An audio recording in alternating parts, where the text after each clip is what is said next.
Shalom pendengar radio yang dikasih Tuhan, sahabat Facebook dan YouTube yang diberkati oleh Tuhan, dan sahabat yang setia pendengar RPKM. Apa kabar? Saya percaya kita semua dalam perlindungan dan senantiasa disertai oleh Tuhan. Puji nama Tuhan, kembali bertemu dengan saya Pendeta Adol Bastian Putar-Putar dalam program RPKM, Renungan Pengajaran Kata Roh Ministry. Semua kita pasti merindukan akan kebenaran firman Tuhan. Itulah sebabnya pagi hari ini mari kita mempersiapkan hati dan pikiran kita untuk kembali diberkati oleh kebenaran firman Tuhan. Firman Tuhan dalam kesempatan yang baik ini diambil dari 2 Korintus 4 ayat 16 sampai 18. 2 Korintus 4 ayat 16 sampai 18. Saya akan baca khususnya ayat ke-18. Mari bersama-sama kita mengikuti. Ayat yang ke-18 berkata demikian.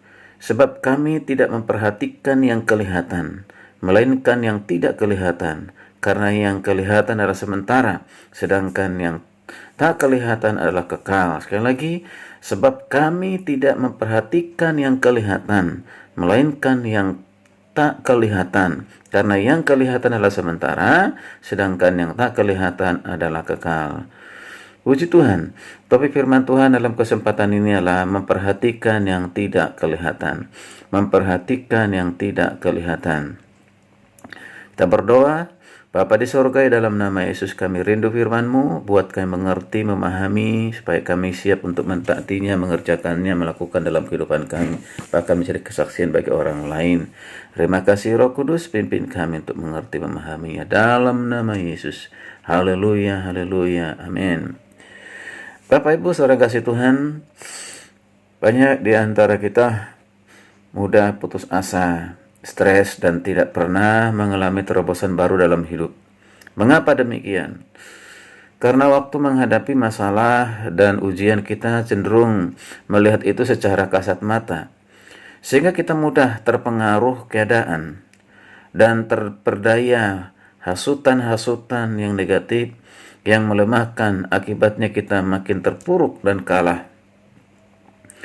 Sesungguhnya setiap masalah adalah suatu kesempatan bagi kita untuk datang kepada Tuhan dan melihat pekerjaannya yang ajaib dinyatakan atas kehidupan kita.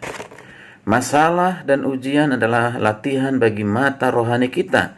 Untuk apa? Untuk melihat alam roh yang tidak kelihatan. Maka Rasul Paulus pun tidak memperhatikan yang kelihatan, karena kelihatan adalah sementara, sehingga masalah, penderitaan, dan aniaya tidak sedikit pun menggoyahkan imannya Paulus. Dia tetap setia mengerjakan panggilan hidupnya, seperti apa dikatakan dalam 2 Korintus 4 ayat 8. Dalam segala hal kami ditindas, namun tidak terjepit. Kami habis akal, namun tidak putus asa. Kami dianiaya, namun tidak ditinggalkan sendirian. Kami dihempaskan, namun tidak binasa. Saudara kasih Tuhan, mengapa Rasul Paulus kuat menghadapi itu semua? Itu karena dia selalu mengingat kematian Yesus. Bila kita menyadari betapa besarnya pengorbanan Yesus sehingga dia rela mati bagi kita, kita tidak akan begitu mudahnya kecewa, menggerutu, dan mengeluh bila berada dalam persoalan. Yosua dan Kaleb dapat memasuki tanah Kanaan karena mereka melihat masalah dengan mata rohani, bahwa kuasa Allah yang menyertai lebih besar dari apapun juga.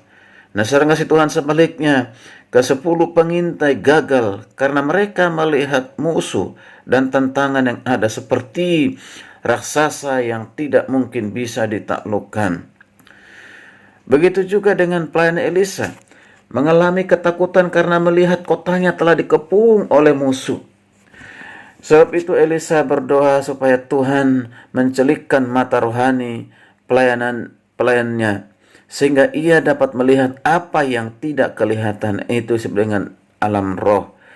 Bapak Ibu saudara kasih Tuhan, bila kita berfokus, bila fokus kita adalah hal-hal yang kelihatan, kita akan menjadi orang-orang yang kalah, orang-orang yang kehilangan semangat hidup, orang-orang yang kecewa, orang-orang yang akan putus asa. Karena itu, mari kita melihat kepada hal-hal yang tidak kelihatan, yaitu dengan iman, mengaktifkan iman kita. Iman kita yaitu memandang, melihat kepada hal-hal yang tidak kelihatan, yaitu nilai-nilai yang kekal yang kita kerjakan dalam kehidupan pelayanan kita. Dalam mengiring Tuhan, apapun persoalanmu, apapun masalahmu, ingat, itu diizinkan oleh Tuhan memurnikan iman kita supaya kita bergantung kepadanya. Jangan lihat persoalan masalah itu sebagai hukuman atau ketidakadilan Tuhan, tapi lihatlah segala persoalan masalah apapun yang saat ini kita alami. Itu adalah ujian iman bagi kita supaya kita semakin dewasa, tidak lagi bergantung kepada diri sendiri, tidak lagi bergantung kepada manusia, tapi kita berharap mengandalkan Tuhan dalam segala hal. Percayalah, pada saat kita mengandalkan Tuhan, berharap kepadanya, di situ akan ada pertolongan. Pertolongan Tuhan tidak pernah terlambat, saudara kasih Tuhan. Jadi jangan bergantung kepada apa yang kita lihat, tetapi apa yang tidak bisa kita lihat. Maka kita menjadi orang-orang pemenang, bahkan lebih dari pemenang. Terpujilah nama Tuhan, kiranya renungan ini menjadi berkat bagi kita semuanya. Shalom, Tuhan Yesus memberkati kita sekalian. Sampai berjumpa di renungan berikutnya. Jangan lupa share, bagikan kepada yang lain sehingga menjadi berkat. Haleluya, haleluya, puji nama Tuhan. Amin.